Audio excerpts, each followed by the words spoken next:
जय हिंद दोस्तों, स्वागत है आप सभी का अपने इस छोटे से एजुकेशनल चैनल में। आज हम लोग करेंगे रिच डैड पुअर डैड की प्रस्तावना। अमीरी की चोटी पर पहुंचने के लिए आपको रिच डैड पुअर डैड पढ़ना ही चाहिए। इससे आपको बाजार की और पैसे की व्यावहारिक समझ मिलेगी, जिससे आपका आर्थिक भविष्य सुधर सकता है। जिग जिगलर, विश्व प्रसिद्ध लेखक और वक्ता। अगर आपको अंदर की बात जानना हो कि किस तरह अमीर बना जाए और बने रहा जाए, तो यह पुस्तक पढ़ें। अपने बच्चों को रिश्वत दें, पैसे की भी रिश्वत, अगर इसके बिना काम न चले, ताकि वे भी इसे पढ़ें। मार्क विक्टर हैंसेन, सह लेखक, New York times.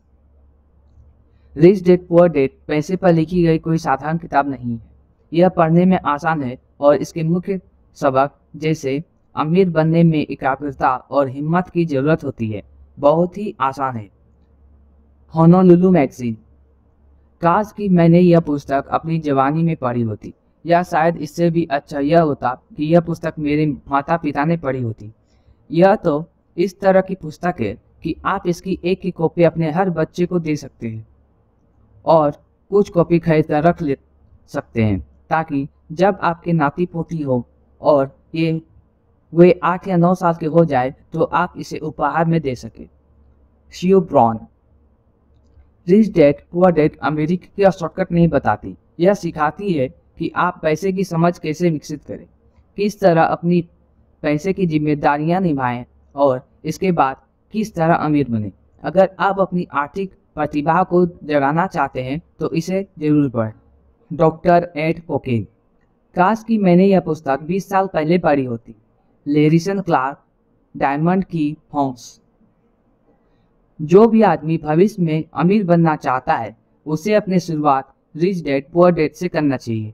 USA today. Rich dad poor dad. पैसे के बारे में अमीर लोग अपने बच्चों को क्या सिखाते हैं, जो गरीब और मध्य वर्ग के माता पिता नहीं सिखाते। रॉबर्ट टी कियोसाकी और शेरॉन एल लेक्टर, CPA। यह पुस्तक सभी माता पिताओं को समर्पित है, क्योंकि वही बच्चे के सबसे महत्वपूर्ण शिक्षक होते हैं। आपकी सफलता पर मारवाड़ी संवाद पत्रिका की ओर से सप्रेम भेंट। प्रस्तावना। इसकी बहुत जरूरत है। क्या स्कूल बच्चों को असली जिंदगी के लिए तैयार करता है? मेरे मम्मी डैडी कहते थे, मेहनत से पढ़ो और अच्छे नंबर लाओ, क्योंकि ऐसा करोगी तो एक अच्छी तनख्वाह वाली नौकरी मिल जाएगी। उनके जीवन का लक्ष्य यही था कि मेरी बड़ी बहन और मेरी कॉलेज की शिक्षा पूरी हो जाए। उनका मानना था कि अगर कॉलेज की शिक्षा पूरी हो गई तो हम जिंदगी में ज़्यादा कामयाब हो सकेंगे। जब मैंने 1976 में अपना डिप्लोमा हासिल किया, मैं फ्लोरिडा स्टेट यूनिवर्सिटी में अकाउंटिंग में ऑनर्स के साथ ग्रेजुएट हुई और अपनी शिक्षा में काफ़ी ऊंचे स्थान पर ही रही।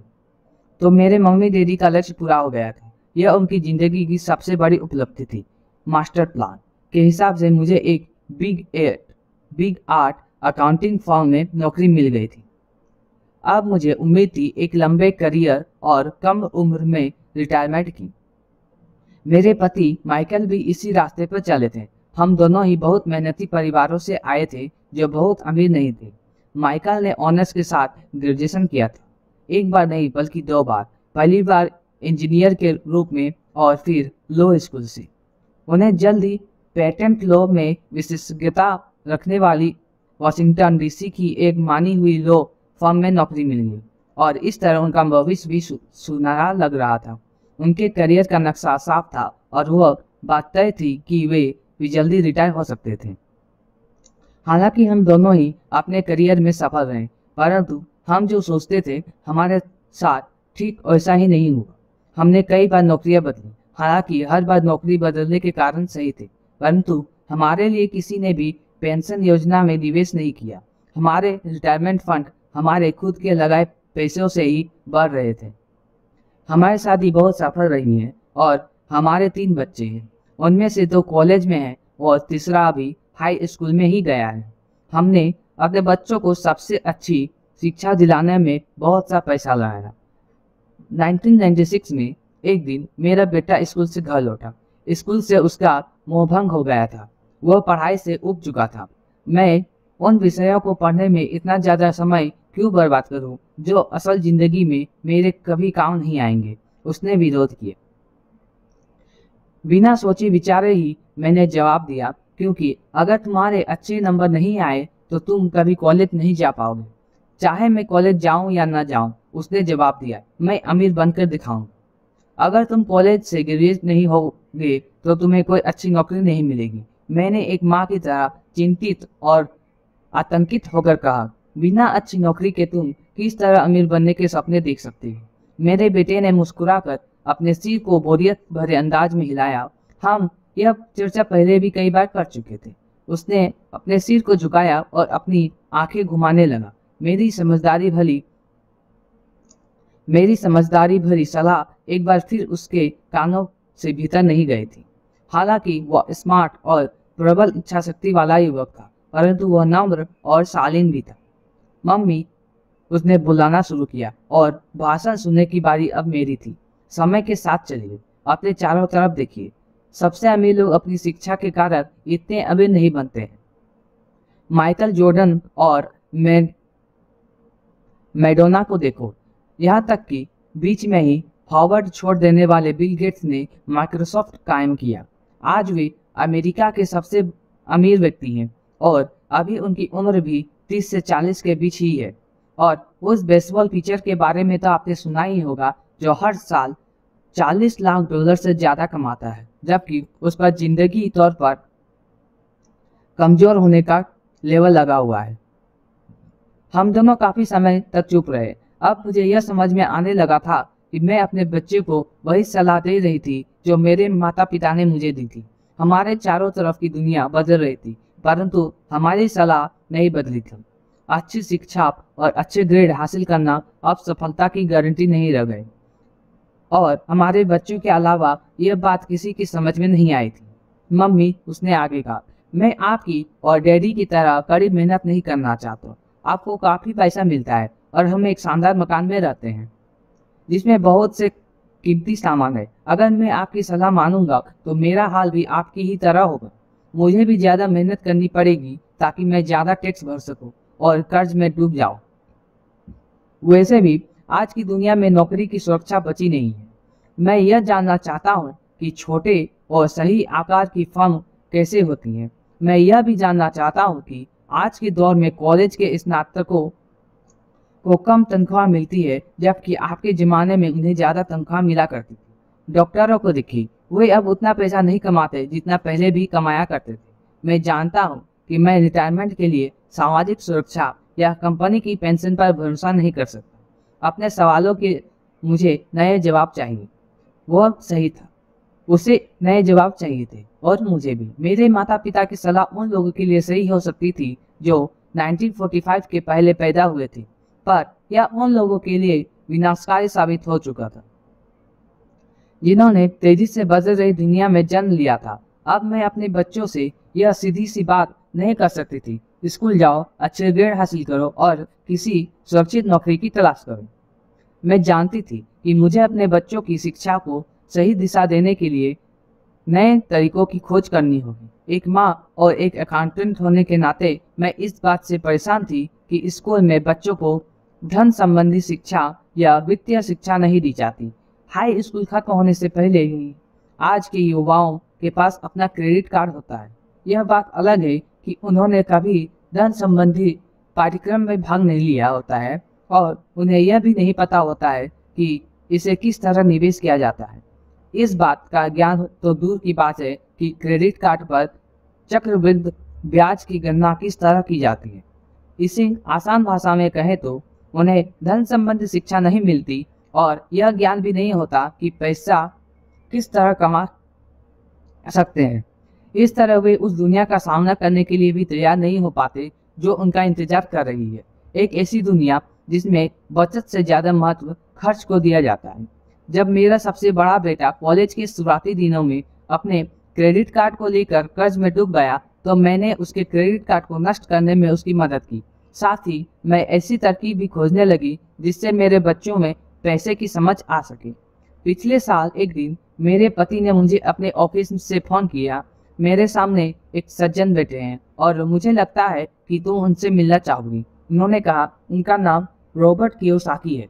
वे एक व्यवसायी और निवेशक हैं तथा वे एक शैक्षणिक उत्पाद का पेटेंट करवाना चाहते हैं। मुझे लगता है कि तुम इसी चीज की तलाश कर रही थी जिसकी मुझे तलाश थी। मेरे पति माइक रॉबर्ट कियोसाकी द्वारा बनाए जा रहे नए शैक्षणिक उत्पाद कैश फ्लो के इतने प्रभावित थे कि उन्होंने इसके परीक्षण में हमें बुलवा लिया। यह एक शैक्षणिक खेल था, इसलिए मैंने स्थानीय विश्वविद्यालय में पढ़ रही अपनी 19 वर्षीय बेटी से भी पूछा कि क्या वह मेरे साथ चलेगी, और वह तैयार हो गई। इस खेल में हम लगभग 15 लोग थे जो 3 समूहों में विभाजित थे। माइक सही थे। मैं इसी तरह के शैक्षणिक उत्पाद की खोज कर रही थी। यह किसी रंगीन मोनोपोली बोर्ड की तरह अलग लग रहा था जिसके बीच में एक बड़ा सा चूहा था, परंतु मोनोपोली से यह इस तरह अलग था कि इनमें 2 रास्ते थे, एक अंदर और दूसरा बाहर। खेल का लक्ष्य था अंदर वाले रास्ते से बाहर निकालना, जिसे रॉबर्ट चूहा दौड़ कहते थे, और बाहरी रास्ते पर पहुंचना था या तेज रास्ते पर जाना। रॉबर्ट के मुताबिक तेज रास्ता हमें यह बताता है कि असल जिंदगी में अमीर लोग किस तरह पैसे का खेल खेलते। रॉबर्ट ने हमें चूहा दौड़ के बारे में बताया। अगर आप किसी भी औसत रूप से शिक्षित कड़ी मेहनत करने वाले आदमी को जिंदगी को देखें तो उनमें आपको एक सा ही सफर दिखे। बच्चा पैदा होता है, स्कूल जाता है, माता पिता खुश हो जाते हैं क्योंकि बच्चे को स्कूल में अच्छे नंबर मिलते हैं और उसका दाखिला कॉलेज में हो जाता है। बच्चा स्नातक हो जाता है और फिर योजना के अनुसार काम करता है। वह किसी आसान सुरक्षित नौकरी या कैरियर की तलाश करता है। बच्चे को ऐसा ही काम मिल जाता है। शायद वो डॉक्टर या वकील बन जाता है, या वो सेना में भर्ती हो जाता है, या फिर वो सरकारी नौकरी करने लगता है। बच्चा पैसे कमाने लगता है, उसके पास थोक में क्रेडिट कार्ड आने लगते हैं, और अगर अब तक उसने खरीदारी करना शुरू नहीं किया है तो अब जमकर खरीदारी शुरू हो जाती है। खर्च करने के लिए पैसे पास में होते हैं तो वह उन जगहों पर जाता है जहां उसकी उम्र के ज़्यादातर नौजवान जाते हैं, लोगों से मिलते हैं, डेटिंग करते हैं और कभी कभार शादी भी कर लेते हैं। अब जिंदगी में मज़ा आ जाता है क्योंकि आजकल पुरुष और महिलाएं दोनों नौकरी करते हैं। 2 तनख्वाहें बहुत सुखद लगती है। पति पत्नी दोनों को लगता है कि उनकी ज़िंदगी सफल हो गई। उन्हें अपना भविष्य सुनहरा नजर आता है। अब वे घर, कार, टेलीविज़न खरीदने का फैसला करते हैं, छुट्टियां मनाने कहीं चले जाते हैं, और फिर उनके बच्चे हो जाते हैं। बच्चों के साथ उनके खर्चे भी बढ़ जाते हैं। खुशहाल पति पत्नी सोचते हैं कि ज़्यादा पैसा कमाने के लिए अब उन्हें ज़्यादा मेहनत करना चाहिए। उनका करियर अब उनके लिए पहले से ज़्यादा मायने रखता है। वे अपने काम में ज़्यादा मेहनत करने लगते हैं ताकि उन्हें प्रमोशन मिल जाए या उनकी तनख्वाह बढ़ जाए। तनख्वाह बढ़ती है पर उसके साथ ही दूसरा बच्चा पैदा हो जाता है। अब उन्हें एक बड़े घर की ज़रूरत महसूस होती है। वे नौकरी में और भी ज़्यादा मेहनत करते हैं, बेहतर कर्मचारी बन जाते हैं और ज़्यादा मन लगाकर काम करने लगते हैं। ज़्यादा विशेषज्ञता हासिल करने के लिए वे एक बार फिर किसी स्कूल में जाते हैं ताकि वे ज़्यादा पैसे कमा सकें। हो सकता है कि वे दूसरा काम भी खोज लें। उनकी आमदनी बढ़ जाती है, परंतु उस आमदनी पर उन्हें इनकम टैक्स भी चुकाना पड़ता है। यही नहीं, उन्होंने जो बड़ा घर खरीदा है उस पर भी टैक्स देना होता है। इसके अलावा उन्हें सामाजिक सुरक्षा का टैक्स तो चुकाना ही है। इसी तरह बहुत से टैक्स चुकाते चुकाते उनकी तनख्वाह चुक जाती है। वे अपनी बढ़ी हुई तनख्वाह लेकर घर आते हैं और हैरान होते हैं कि इतना सारा पैसा आखिर कहाँ चला जाता है। भविष्य के लिए बचत के हिसाब से वे कुछ म्यूचुअल फंड भी खरीद लेते हैं और अपने क्रेडिट कार्ड से घर का किराना खरीदते हैं। उनके बच्चों की उम्र अब 5 या 6 साल की हो जाती है। यह चिंता भी उन्हें सताने लगती है कि बच्चों के कॉलेज की शिक्षा के लिए बचत जरूरी है। इसके साथ ही उन्हें अपने रिटायरमेंट के लिए पैसा बचाने की भी चिंता सताने लगती है। 35 साल पहले पैदा हुई यह खुशहाल दंपति अब अपनी नौकरी के बाकी दिन चूहा दौड़ में फंसकर बिताते हैं। वे अपनी कंपनी के मालिकों के लिए काम करते हैं, सरकार को टैक्स चुकाने के लिए काम करते हैं और बैंक में अपनी गिरवी संपत्ति तथा क्रेडिट कार्ड के कर्ज को चुकाने के लिए काम करते हैं। फिर वे अपने बच्चों को यह सलाह देते हैं कि उन्हें मन लगाकर पढ़ना चाहिए, अच्छे नंबर लाना चाहिए और किसी सुरक्षित नौकरी की तलाश करना चाहिए। वे पैसे के बारे में कुछ भी नहीं सीखते और इसीलिए वे जिंदगी भर कड़ी मेहनत करते रहते। यह प्रक्रिया पीढ़ी दर पीढ़ी चलती रहती है। इसे चूहा दौड़ कहते हैं। चूहा दौड़ से निकलने का एक ही तरीका है और वह यह है कि आप अकाउंट्स और इन्वेस्टमेंट दोनों क्षेत्र में निपुण हो जाएं। दिक्कत यह है कि इन दोनों ही विषयों को बोरिंग और कठिन माना जाता है। मैं खुद एक CPM और अपने बिग 8 अकाउंटिंग फर्म के लिए काम किया है। मुझे यह देखकर ताज्जुब हुआ कि रॉबर्ट ने इन दोनों बोरिंग और कठिन विषयों को सीखना कितना रोचक, सरल और रोमांचक बना दिया था। सीखने की प्रक्रिया इतनी अच्छी तरह छुपा ली गई थी कि जब हम चूहा दौड़ से बाहर निकलने के लिए जी जान लगा रहे थे तो हमें यह ध्यान ही नहीं रहा कि हम कुछ सीख रहे हैं। शुरू में तो हमें एक नए शैक्षणिक खेल का परीक्षण कर रहे थे, परंतु जल्द ही इस खेल में मुझे और मेरी बेटी को मजा आने लगा। खेल के दौरान हम दोनों ऐसे विषयों पर बात कर रहे थे जिनके बारे में हमने पहले कभी बातें नहीं की थी। एक लेखापाल होने के कारण इनकम स्टेटमेंट और बैलेंस शीट से जुड़ा खेल खेलने में मुझे कोई परेशानी नहीं हुई। मैंने खेल के नियम और इसकी बारीकियां समझाने में अपनी बेटी और दूसरे लोगों की मदद भी की। उस रोज मैं चूहा दौड़ से सबसे पहले बाहर निकली और केवल मैं ही बाहर निकल पाई। बाहर निकलने में मुझे 50 मिनट का समय लगा, हालांकि खेल लगभग 3 घंटे तक चला। मेरी टेबल पर एक बैंकर बैठा था, इसके अलावा एक व्यवसायी था और एक कंप्यूटर प्रोग्रामर भी था। मुझे यह देखकर बहुत हैरत हुई कि इन लोगों को अकाउंटिंग या इन्वेस्टमेंट के बारे में कितनी कम जानकारी है, जबकि ये विषय उनकी जिंदगी में कितनी ज़्यादा अंतर रखते हैं। मेरे मन में यह सवाल भी उठ रहा था कि ये असल जिंदगी में अपने पैसे ढेले के कारोबार को कैसे संभालते होंगे। मैं यह समझ सकती थी कि मेरी 19 साल की बेटी क्यों नहीं समझ सकती, पर ये लोग तो उससे दुगनी उम्र के थे और उन्हें ये बातें समझ में आनी चाहिए थी। चूहा दौड़ से बाहर निकलने के बाद मैं 2 घंटे तक अपनी बेटी और इन शिक्षित अमीर वयस्कों को पासा फेंकते और अपना बाजार फैलाते देखती रही। हालांकि मैं खुश थी कि वे लोग कुछ नया सीख रहे थे, लेकिन मैं इस बात से बहुत परेशान और विचलित थी कि वयस्क लोग सामान्य अकाउंटिंग और इन्वेस्टमेंट के मूलभूत बिंदुओं के बारे में कितना कम जानते थे। उन्हें अपने इनकम स्टेटमेंट और अपनी बैलेंस शीट के आपसी संबंध को समझने में ही बहुत समय लगा। अपनी संपत्ति खरीदते और बेचते समय उन्हें ध्यान ही नहीं रहा कि हर सौदे से उनकी महीने की आमदनी पर असर पड़ रहा है। मैंने सोचा, असल जिंदगी में ऐसे करोड़ों लोग होंगे जो पैसे के लिए सिर्फ इसलिए परेशान हो रहे हैं क्योंकि उन्हें ये दोनों विषय कभी नहीं पढ़े। मैंने मन में सोचा, भगवान का शुक्र है कि हमें मजा आ रहा है और हमारा लक्ष्य खेल में जीतना है। जब खेल खत्म हो गया तो रॉबर्ट ने हमें 15 मिनट का केस फ्लो पर चर्चा करने और इसकी समीक्षा करने के लिए कहा। मेरी टेबल पर बैठा व्यवसायी खुश नहीं था, उसे खेल पसंद नहीं आया था। मुझे यह सब जानने की कोई जरूरत नहीं है, उसने जोर से कहा। मेरे पास इन सब के लिए अकाउंटेंट, बैंकर और वकील हैं जिन्हें ये सब मालूम है। रॉबर्ट का जवाब था, क्या आपने गौर किया कि ऐसे बहुत से अकाउंटेंट हैं जो अमीर नहीं है, और यही हाल बैंकर, वकील, स्टॉक ब्रोकर और रियल एस्टेट ब्रोकर का भी है।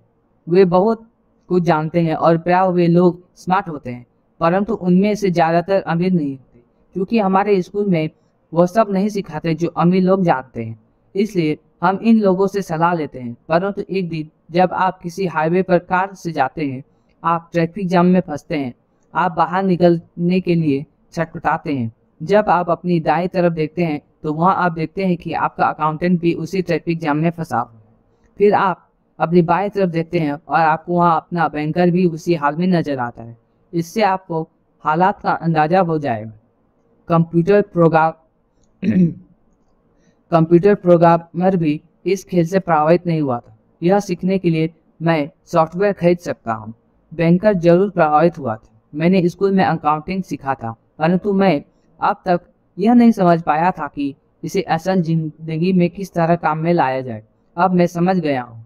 मुझे चूहा दौड़ से बाहर निकलने के लिए खुद को तैयार करने की जरूरत है।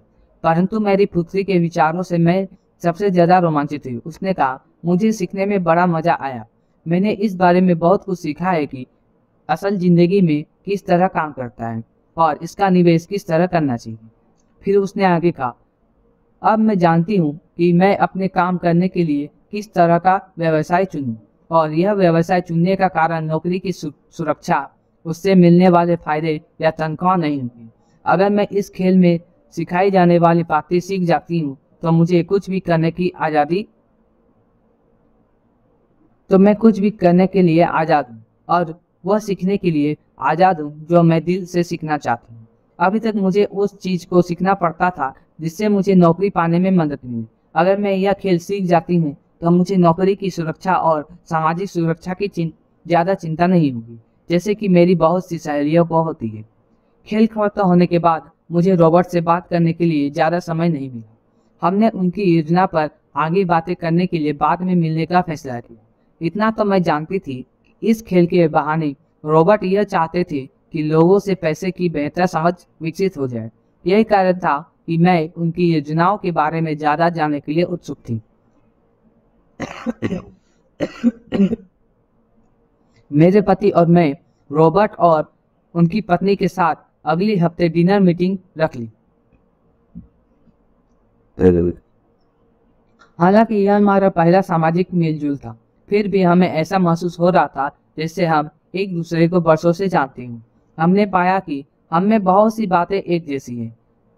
हमने बहुत से विषयों पर बातें की, खेलों, नाटकों, रेस्टोरेंटों और सामाजिक आर्थिक विषयों पर। हमने बदलती हुई दुनिया के बारे में भी बातें की। हमने इस मुद्दे पर बहुत समय तक विचार किया कि ज़्यादातर अमेरिकी कैसे अपने रिटायरमेंट के लिए बहुत कम पैसा बचाते हैं या बिल्कुल भी नहीं बचा पाते। हमने सामाजिक सुरक्षा और मेडिकेयर की लगभग दिवालिया हालत पर भी विचार किया। क्या हमारे बच्चों को 7.5 करोड़ वृद्ध लोगों के रिटायरमेंट के लिए टैक्स चुकाना होगा? हम हैरान थे कि लोग पेंशन योजना के भरोसे बैठकर कितना बड़ा खतरा मोल रहे हैं। रॉबर्ट की सबसे बड़ी चिंता यह थी कि अमीरों और गरीबों के बीच फासला लगातार बढ़ता जा रहा है। ऐसा न सिर्फ अमेरिका में हो रहा है बल्कि पूरी दुनिया में हो रहा है। रॉबर्ट स्वशिक्षित और स्वनिर्मित व्यवसायी थे। वे दुनिया भर में निवेश कर चुके थे और 47 साल की उम्र में रिटायर होने में सफल हो गए थे। वे काम इसलिए कर रहे थे क्योंकि उन्हें भी वही चिंता थी जो मुझे अपने बच्चों को लेकर सता रही थी। वे जानते हैं कि दुनिया बदल चुकी है, परंतु उसके बावजूद शिक्षा पद्धतियाँ बिल्कुल भी नहीं बदली थी। रॉबर्ट के अनुसार बच्चे सालों तक दकियानुसी शिक्षा पद्धति में अपना समय गुजारते हैं और ऐसे विषय पढ़ते हैं जो उनके जीवन में कहीं भी काम नहीं आने वाले हैं, और वे ऐसी दुनिया के लिए तैयार करते हैं जिसका अब नामोनिशान भी नहीं बचा है। आज आप किसी भी बच्चे को जो सबसे खतरनाक सलाह दे सकते हैं वह यह है, स्कूल जाओ, अच्छे नंबर लाओ और कोई सुरक्षित नौकरी ढूंढो। उन्होंने कहा, यह पुरानी सलाह है और यह खराब सलाह है। अगर आप यह देख सकते हैं कि एशिया, यूरोप, दक्षिण अमेरिका में क्या हो रहा है तो आप भी उतना ही चिंतित होंगे जितना कि मैं। रॉबर्ट के अनुसार यह बुरी सलाह है, क्योंकि अगर आप चाहते हैं कि आपके बच्चे का भविष्य आर्थिक रूप से सुरक्षित हो तो आप पुराने नियमों के सहारे नए खेल को नहीं खेल सकते। यह बहुत खतरनाक होगा। मैंने उनसे पूछा कि पुराने नियमों से इनका क्या मतलब है। मेरी तरह के लोग अलग तरह के नियमों से खेलते हैं और आपकी तरह के लोग पुराने नियमों की लीक पर ही चलते रहते हैं। उन्होंने कहा, क्या होता है जब कोई कॉरपोरेशन स्टाफ काम करने की घोषणा करता है? लोगों को नौकरी से निकाल दिया जाता है, परिवार तबाह हो जाते हैं, बेरोजगारी बढ़ जाती है। हाँ, परंतु कंपनी पर इसका क्या असर पड़ता है, खासकर जब वह कंपनी स्टॉक एक्सचेंज में दर्ज हो। जब स्टॉक कम करने की घोषणा होती है तो स्टॉक की कीमत बढ़ जाती है। मैंने कहा, जब कंपनी तनख्वाह का खर्च कम करती है तो बाजार इस बात को पसंद करता है, ऐसा चाहे स्टॉक कम करने के लिए किया जाए या फिर कंप्यूटर के माध्यम से किया जाए। उन्होंने कहा, आप ठीक कह रही हैं, और जब स्टॉक की कीमतें बढ़ती हैं तो मेरी तरह के लोग यानी जिनके पास उस कंपनी के शेयर होते हैं वे ज़्यादा अमीर हो जाते हैं। अलग तरह के नियमों से मेरा यही आशय था। कर्मचारी हारते हैं, मालिक और निवेशक जीतते हैं। रॉबर्ट कर्मचारी और मालिक के बीच के फर्क को समझा रहे थे। यह फर्क था अपनी किस्मत पर खुद अपना नियंत्रण होना या फिर अपनी किस्मत पर किसी दूसरे का नियंत्रण होना। परंतु ज़्यादातर लोग यह नहीं समझ पाते हैं कि ऐसा क्यों होता है। मैंने कहा, उन्हें लगता है कि यह ठीक नहीं है। उनका जवाब था, इसलिए तो बच्चों से यह कहना मूर्खता है, अच्छी शिक्षा प्राप्त करो। यह सोचना मूर्खता है कि स्कूलों में दी जा रही शिक्षा से बच्चे उस दुनिया का सामना करने के लिए तैयार हो जाएंगे जिनमें वे कॉलेज के पार पहुंचने वाले हैं। हर बच्चे को ज़्यादा शिक्षा की जरूरत है, एक अलग तरह की शिक्षा की, और उन्हें नए नियमों को जानने की भी जरूरत है। अलग तरह के नियमों को जानने की। धन के कुछ नियम होते हैं जिनसे अमीर लोग खेलते हैं और धन के कुछ और नियम होते हैं जिनसे बाकी 95% लोग खेलते हैं, और ये 95% लोग उन नियमों को अपने घर और स्कूल में सीखते हैं। इसीलिए आजकल किसी बच्चे से यह करना खतरनाक है, मन लगाकर पढ़ो और अच्छी नौकरी खोलो। आज बच्चों को अलग तरह की शिक्षा की जरूरत है और आज की शिक्षा नीति उन्हें कुछ मूलभूत बातें नहीं सिखा पा रही। इस बात से कोई फर्क नहीं पड़ता कि क्लासरूम में कितने कंप्यूटर रखे हैं या स्कूल कितना पैसा खर्च कर रहे हैं। जब शिक्षा नीति में वह विषय ही नहीं तो उसे किस तरह पढ़ाया जा सकता है। अब सवाल यह उठता है कि किस तरह माता पिता अपने बच्चों को वह सिखा सकते हैं जो स्कूल में नहीं सिखा पाते। आप अपने बच्चे को अकाउंटिंग किस तरह सिखाते हैं, क्या इससे भी बोर नहीं हो जाती? और आप अपने किस तरह निवेश करना सिखाएंगे? जब एक पालक के रूप में आप खुद निवेश के खतरे से डरते हैं, अपने बच्चों को सुरक्षित जीवन के लिए तैयार करने के बजाय मैंने यह बेहतर समझा कि उन्हें रोमांचक जीवन के लिए तैयार किया जाए। तो आप किस तरह किसी बच्चे को धन और उन सब चीज़ों के बारे में सिखा सकते हैं जिन पर हमने अभी विचार किया है? मैंने रॉबर्ट से पूछा। हम किस तरह इसे माता पिता के लिए आसान बना सकते हैं, खासकर तब जब उन्हें खुद ही इसकी समझ ना हो? उन्होंने कहा, मैंने इस विषय पर एक पुस्तक लिखी है। वह पुस्तक कहाँ है? मेरे कंप्यूटर में। यह वर्षों से वही बिक्री पड़ी है। मैं कभी कभार उसमें कुछ बातें जोड़ देता हूँ, परंतु मैं आज तक उसे कभी इकट्ठा नहीं कर पाया। मैंने इस पुस्तक को तब लिखना शुरू किया था जब मेरी पहली किताब बेस्ट सेलर हो गई थी, परंतु मैं अभी तक अपनी नई किताब को पूरा नहीं कर पाया हूँ। यह अभी भी खंडों में है और वह पुस्तक निश्चित रूप से खंडों में ही थी। उन बेतरतीब खंडों को पढ़ने के लिए मैंने यह फैसला किया कि पुस्तक निश्चित रूप से बेहतरीन थी और समाज में इसकी बहुत जरूरत थी, खासकर ऐसे समय में जब दुनिया तेजी से बदल रही थी। हम दोनों तत्काल इस निर्णय पर पहुंचे कि मैं रॉबर्ट की पुस्तक में सह लेखक बन जाऊं। मैंने उनसे पूछा कि उनके विचार से किसी बच्चे को कितनी वित्तीय शिक्षा की जरूरत होती है। उन्होंने कहा कि यह बच्चे पर निर्भर करता है। अपने बचपन में ही उन्होंने यह जान लिया था कि वे अमीर बनना चाहते थे और उन्हें एक ऐसे पिता स्वरूप व्यक्ति मिल गए थे जो अमीर थे और जो उसका मार्गदर्शन करने की इच्छुक भी थे। रॉबर्ट का कहना था कि शिक्षा ही सफलता की नींव है। जिस तरह स्कूल में सीखी गई बातें बहुत महत्वपूर्ण होती हैं, उसी तरह धन संबंधी समझ और बोलने की कला भी महत्वपूर्ण होती है। आगे की कहानी रॉबर्ट के 2 डैडियों के बारे में है, जिनमें से एक अमीर है और दूसरे गरीब। इसके जरिए रॉबर्ट उन रहस्यों को बताएंगे जो उन्होंने अपने जीवन से सीखी हैं। दोनों डैडियों के बीच का अंतर एक खास बात उजागर करता है।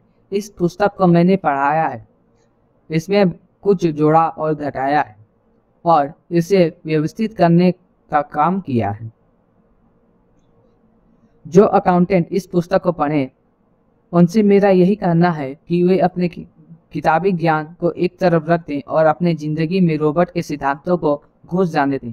हालांकि उनमें से कई सिद्धांत पहली नजर में गलत लगेंगे, अकाउंट्स के सिद्धांतों की बुनियादी बातें को चुनौती देते लगेंगे, पर तो यह याद रखें कि वे एक महत्वपूर्ण दृष्टि देते हैं कि किस तरह सच्चे निवेशक अपने निवेश के फैसलों का विश्लेषण करते हैं।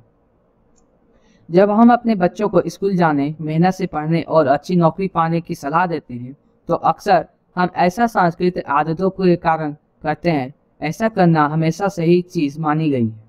जब मैं रॉबर्ट से मिली तो उनके विचारों से शुरू में तो मुझे चौंका दी। दो डैडियों के साथ पले बड़े रॉबर्ट के सामने दो अलग अलग लक्ष्य होते थे। उनके पढ़े लिखे डैडी उन्हें कॉरपोरेशन में नौकरी करने की सलाह देते थे। उनके अमीर डैडी उन्हें कॉरपोरेशन का मालिक बनने की सलाह देते थे। दोनों ही कामों में शिक्षा की जरूरत थी, परंतु पढ़ाई के विषय बिल्कुल अलग अलग थे। पढ़े लिखे डैडी रॉबर्ट को स्मार्ट बनने के लिए प्रोत्साहित करते थे। अमीर डैडी को यह जानने के लिए प्रोत्साहित करते थे कि किस स्मार्ट लोगों की सेवाएं ली जाए।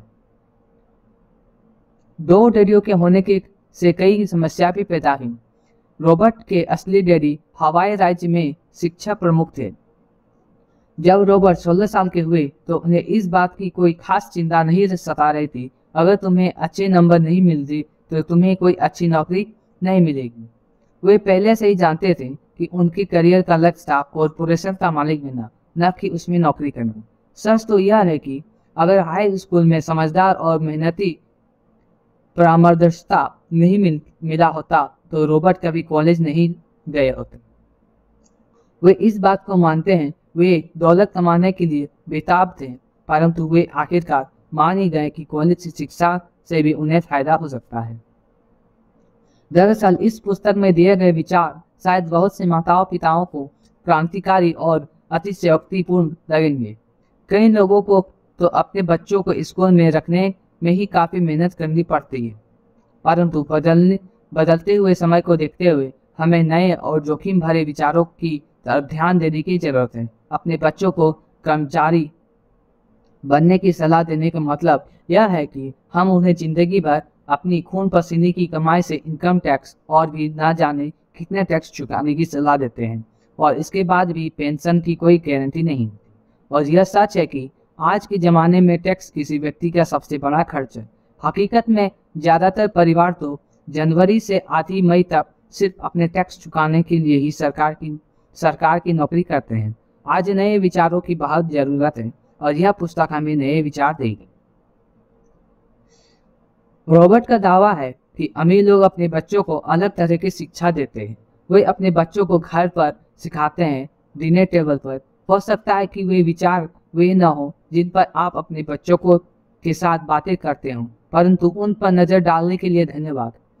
और मैं आपको सलाह देती हूँ कि आप खोज करते रहें। एक माँ और एक सीपीए होने के नाते मैं तो यही सोचती हूँ कि अच्छे नंबर लाना और एक बढ़िया नौकरी पा लेना एक पुराना विचार है। हमें अपने बच्चों को नई तरह के विचार देने होंगे।